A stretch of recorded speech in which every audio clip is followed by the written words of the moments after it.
Well, it's been quite a while, but I feel like I really do owe this one to NZXT. It's time to take a long overdue look at the Noctis 450 mid-tower case.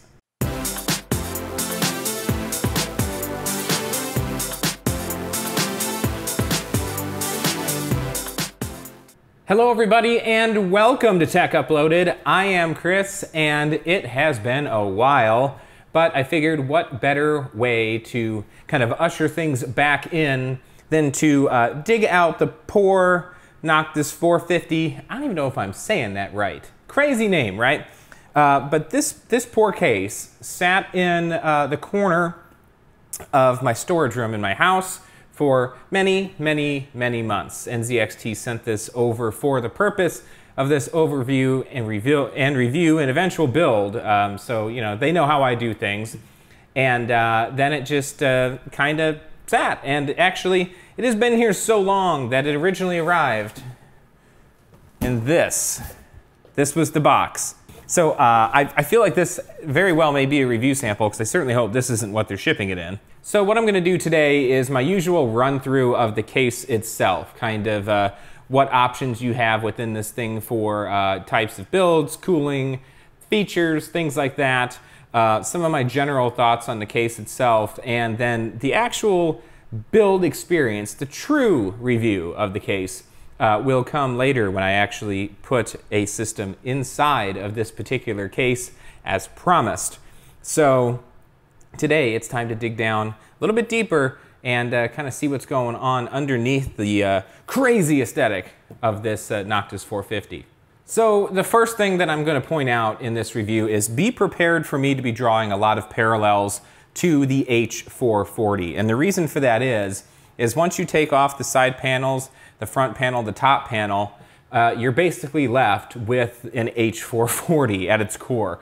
If you've built in that case before, if you're familiar with that case, then building in this is going to be very easy for you because essentially the internal components are for the most part the same. The frame of this case, the core of this case, essentially is the H440. They've just made some improvements and obviously changed the look of the case to make it appeal a little bit more to a different audience. Now, obviously it has a more aggressive styling with these lines and fan, vents and grills. It really kind of has a look that I think is geared more towards the gaming crowd, whereas, the H440 was a little bit more clean and sleek and modern. So this is available in black and white, and then the black, I think, does have a red LED system and then maybe a blue. I need to double check on that one, but it runs about $120 to $140 depending on where you look. So all of the nitty gritty out of the way, let's start taking a look at this thing. So front panel area, you can see right away, like I said, it does have that kind of aggressive styling with very sharp edges and turns.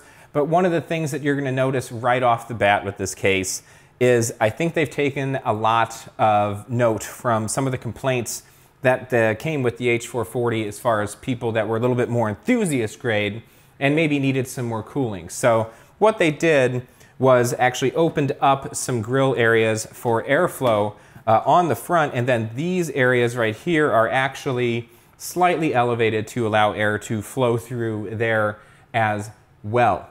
Taking a look at the top, it is pretty much a lot of the same from the front. You have that same open airflow style design where you have a couple big grill areas for air to just flow right in, and then you do have the area where it can kind of go underneath that particular styling. You do have your power button that illuminates, as well as USB 3.0, USB 2.0, you get two of each, headphone and microphone jack. All right, now taking a look at the primary side of the case where you're going to have your window and the visibility to all of your build goodies, you can see that the window is slanted. This is where you start to notice a lot of the similarities that you had with the H440. You still do have that shroud with the NZXT illuminated logo over that power supply. So that's not going to be mucking up the look of your build. You have the drive base sitting on there, which we'll take a look at a little bit more closely when we get inside. And then the panel itself, pretty cheap feeling, to be honest with you. There's no dampening foam or anything around the glass area. It's just, it is what it is. And you'll see what I'm talking about when I take these off. But on the other side, you have just a nice clean matte black finish to this panel, and much of the same kind of thin, kind of flimsy feeling. So the side panels, not the greatest thing on this case, but they do look fine. And so far they've held up to fingerprints and stuff pretty well. I've just taken a microfiber cloth and wiped them down, and they were fine. Now taking a look at the rear of the case, this is where you start to see a lot of the similarities to the H440. You can see you have an area here for 120 or 140 millimeter fan. It does have that kind of slide adjustable area here for both the 120 and 140 millimeter configurations. You have a little bit more playroom with a 120 millimeter fan. It does come included, looking at the spec sheet here in the rear, with their 140 millimeter FNV2 fan. So that appears to be set up in an exhaust configuration there. You have 7 expansion slots for your PCIe or any additional peripheral cards that you may put in there, you know, that would complement something inside the system. Your I/O shield area, of course, and then you do have that same design down here where you can unscrew these 4 screws, and this slides out to actually install your PSU, and then your power supply would slide back in. So if you took the panels off at the top and the front and basically stripped this thing down and just looked at it from the back, you would have a hard time really differentiating this from some of the other cases in their line, particularly the H440. The power button for the LEDs is up here and kind of loose and going into the case. So if you were to press that button, it would fall into the case. It's an easy fix to snap it back into place, but I have yet to receive a case from NZXT that didn't have that LED button kind of wonky out of the box. So that may be something for the quality control department to kind of take a look at, or maybe glue that thing in a little bit with some hot glue or something to hold it in place, because that thing does tend to get loose, it seems. The LED illumination on the bottom of the case is present just as it was in the H440 Razor Edition. I believe this one is the red illuminated version. I guess we'll find it out when I do the build, since the packaging was pretty much nondescript. It's a black case, that's pretty much all I know. And other than that, it's time to break this thing down and start taking a look at what's going on inside this case. Now, taking a look at the front, the first thing that's going to stand out, you do have that big filter on there for your dust filtering that is held at the top by magnets and just slides out for easy cleaning. Now, as you can see here, NZXT has included 3 120 millimeter FNV2 fans. You can support 2 140 millimeter fans up here, or 3 120. So they went for the 3 120 option in this case. Now these all 3 appear to be set up on an intake configuration, so that is nice, because that means you're going to have nice airflow going across the case. You're also going to have positive pressure inside the case to help the heat further escape from within the case through all the different various venting areas. Now taking a look at the top piece, you can see this is mostly plastic material on here. Same goes for the front panel as well, but they do feel sturdy and they are hefty. They're actually a little bit tricky to get off. Especially the front one, you really gotta at the top of it. So don't be afraid to use a little bit of brute force on that. But you do have a little bit of play on the front as far as how you can adjust those fans. Taking a look at the top, pretty much the same situation going on there as far as your fan options go. You can do 3 120 or 2 140. Now clearly with these fan configurations set up as they are, this case really is designed to be radiator friendly. So you're going to be able to do you know, 140, a 280, or you know, a 240, or even a 360 on this configuration, pretty much in both the top and it looks like the front. Now the only issue with the front situation is you do have these drive bays sitting here. So now with these 5 drive bays installed in the front area, you actually have room for 6 3.5-inch drives, and then with the 2 drive bays mounted onto the actual power supply shroud up front, you have room for two 2.5 inch. Now, the reason I mention that is if you remove all 5 of these drive bays, then you do really free up a good amount of room if you wanted to do a 240 or 280 radiator in there. You're just going to have to give up some of that space, but these do pull out just as they did in the H440. These screws are machined in here pretty tight from the factory, but it's the same deal where the entire thing slides out. So when you take them all out, you really free up that front area completely to kind of do whatever you want to do there. Taking a look at the rear of the case, one of the things I've noticed that seems to be a nice improvement here, I'm seeing a lot more space for cable management actually happening here, which was one of my major gripes with the H440. And that's a kind of a twofold situation. I think they have added a slight bit of space possibly here. At least it seems like it, potentially. Maybe not. Maybe it's just the way I'm looking at it. You do have an integrated 8-port Pwm Fan Hub right here, so that is nice. But like I said, you do have to kind of work around it a little bit to get your cable management in just right. But the reason that you have a little bit more room to work with in this particular case, and then you also have your LED control panel up there as well. While I'm in here, I'm going to pop this, I'm jumping all over the place, but before I forget, you can't see it on camera, but what I'm doing right now is popping the button back into place for the LED system since I happen to be looking at the board for it. The rear panel situation with this particular case, like I said, feels you know, pretty cheap. It's steel. But it's not the heaviest side panel that I've felt. It's kind of flimsy. I've had worse, I've had better, so it's kind of middle of the road. But they did remove the foam padding, which is a huge plus in my opinion, because that's what made it so hard to wrestle the back panel back on the H440. I think they kind of learned their lesson there, because real talk here. When you had the foam padding on there, the idea was to help kind of dampen some of the sound. And that's a nice idea in theory. The problem with that is a lot of the times, in the case of this case, you have a large window on the side of the case that you're probably going to have facing you because you want to be able to see what's going on in your computer. So you're not going to be dampening a huge amount of sound anyway, because the majority of the sound you're going to have coming out of your case is obviously going to be your fan situation.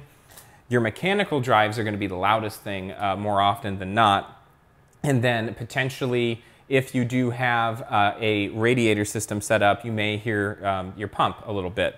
And all of that's going to be kind of right here where you're going to have that thin plastic window looking into the case anyway. Now, if you're looking for a case without a window that is good with the sound dampening, some options that you have from Fractal actually have impressed me quite a bit with how much they do dampen sound, because there's no window on either panel, and then they do have that padding. And in that situation, it does help quite a bit. But I'm actually kind of glad they dumped the padding on the rear panel just to give a little bit more space this time around. The other thing they did that's a nice improvement is by making the top panel so tall, they opened up a lot of room for air to move around in there, and then again, having those direct airflow areas, that's going to help quite a bit for venting or air intake in a radiator situation. Now, taking a look at the inside of the case, we're going to be doing most of your work. The motherboard tray does support mini ITX, micro ATX, and ATX. So it does not support extended ATX from the documentation I've been looking at, and by looking at the standoff situation, because it does kind of start to angle out a little bit here for these rubber kind of grommeted areas for your cable management. The one nice thing is they do have a nice big window area back here for dealing with any kind of a CPU cooler situation install. You should be able to reach the back of your CPU socket in pretty much the majority of motherboard configurations. There are your two 2.5 inch drive bays down there at the bottom. Again, it's just that type with the screw that then slides out. You have 2 more grounded areas here for tubing near the rear. And then you can see that this area is pretty much blocked off as far as being able to see your 3.5 inch drive bays. But this is the majority of your noise typically in a case like this comes through here just from a little bit of rattle and shake from the actual mechanical drives that you may have installed in this particular area. Other goodies that you do get the NZXT box with all of your screws, extra standoffs, that good stuff. and they do come in individually labeled bags, which is nice. I've still yet to see someone implement the actual additional items that come with the case quite as well as Fantex did. Theirs in that plastic, storage compartment container thing. That was fantastic. I wish more people would do it that way. But that will suffice. You also get a manual in the box as well. Another thing I didn't mention, along the bottom here, you do have another dust filter right there. So that's pretty much right in the area where you're going to have your PSU. So that's nice to be able to take that dust filter out and kind of, take care of anything that may get sucked in from your power supply. And like I said, these dust filters, I'm actually going to pop this one back on, just slide right in, and the magnet grabs on. There's the quick and dirty overview of the Noctis 450. Now, as far as my thoughts on this case go, without having done a build in it yet, but having worked with the H440, I can say that I think cable management is going to be a little bit better and a little bit less of a headache using this rear area on this case, just simply because that rear panel doesn't have that foam to contend with, but you are still going to have to be pretty meticulous about how you run your cabling, and do keep in mind that you have that fan hub in there to deal with as well.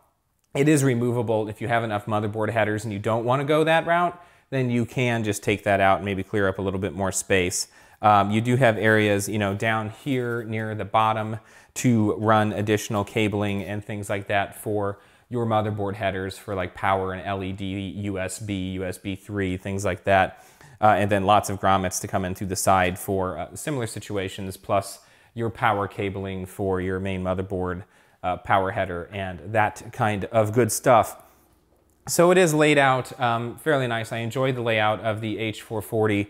There's not a whole lot that's really changed as far as building in this case is concerned, it would appear.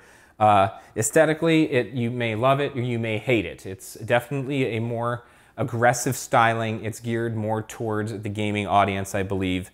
I am going to use this case for the X99 build I have coming up, just simply because to really get a feel for a case I like to build in it.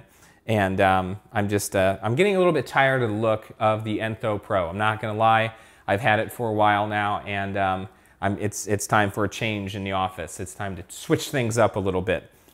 You are going to get some LED lighting through the bottom and then through the NZXT logo here. So that's always fun if you enjoy that kind of thing. Like I said, there is a button to turn it on and off. I do enjoy the airflow that you do have at the top. Speaking of airflow, just to kind of close, some of my thoughts on airflow.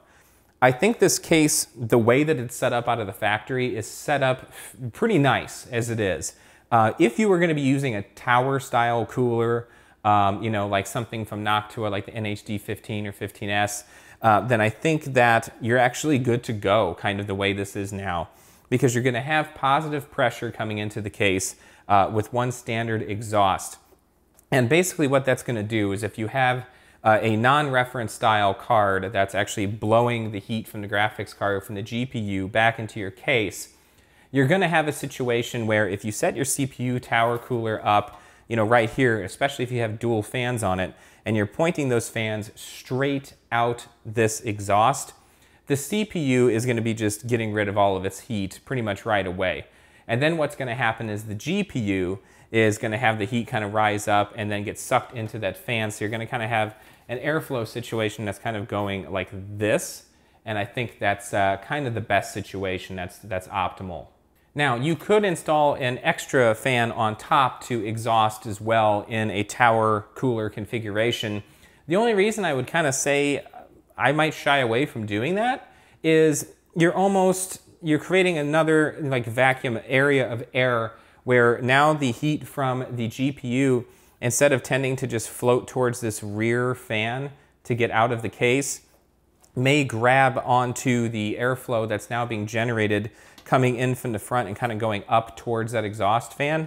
And that may actually pull the hot air from your GPU through the tower cooler for your CPU and inadvertently introduce a little bit of extra heat. I think you're actually pretty good the way this is set up now if you go with the tower cooling situation. Now, if you go with a radiator on the top, then I would suggest actually setting the radiator up in an exhaust configuration. And the reason I say that is you kind of, with this 3 fan on the front situation going on here, you're going to have kind of two little jet streams happening within this computer.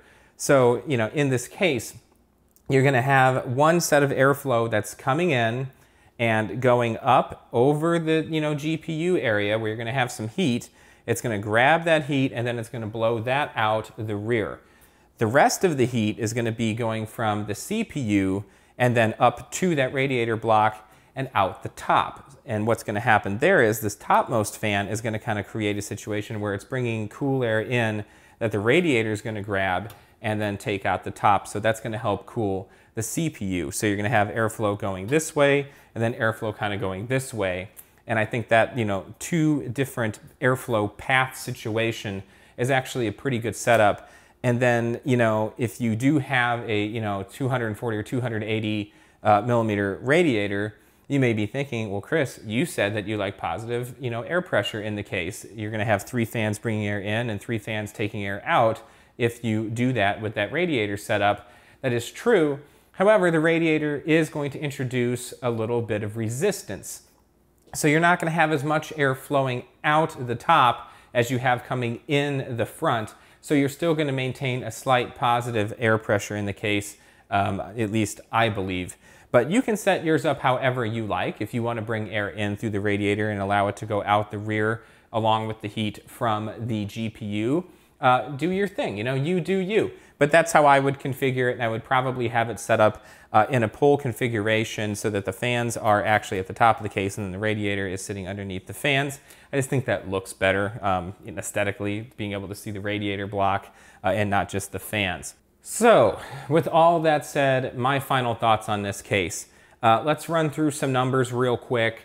GPU clearance with the hard drive cages installed, 294 millimeters GPU clearance. If you take them out, is 406.2 millimeters.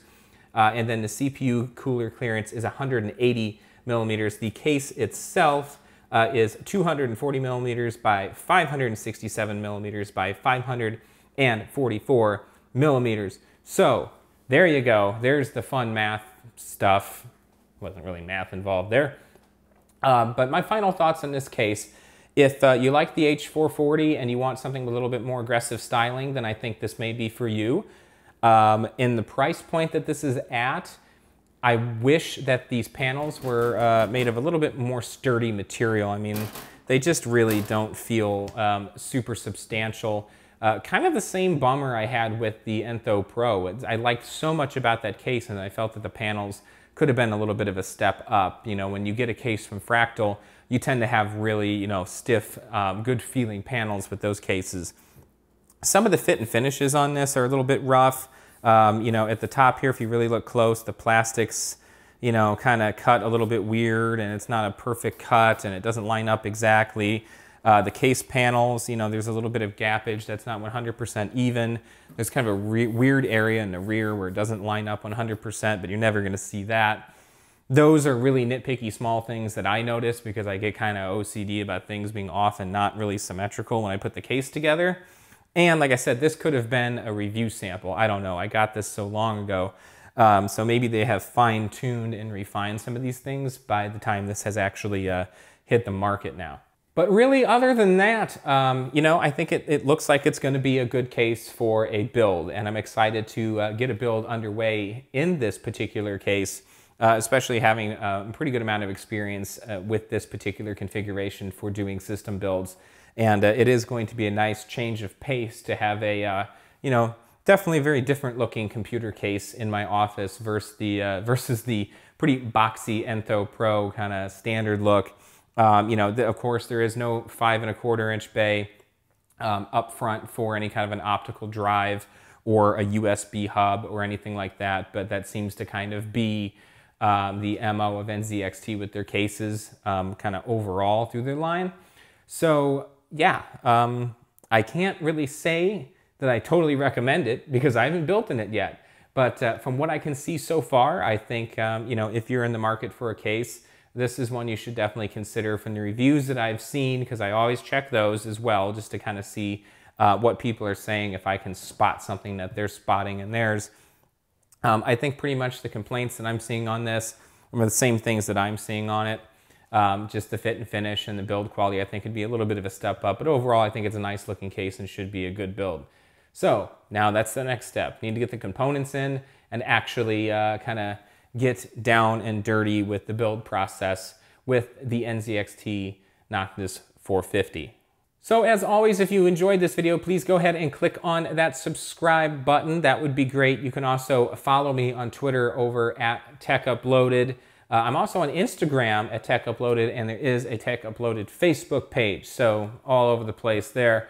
And of course, I do have the techuploaded@gmail.com email address for any questions or concerns that you may have that you want to share with me in that medium. So yeah, other than that, you know the drill. Don't be a stranger. Check back soon.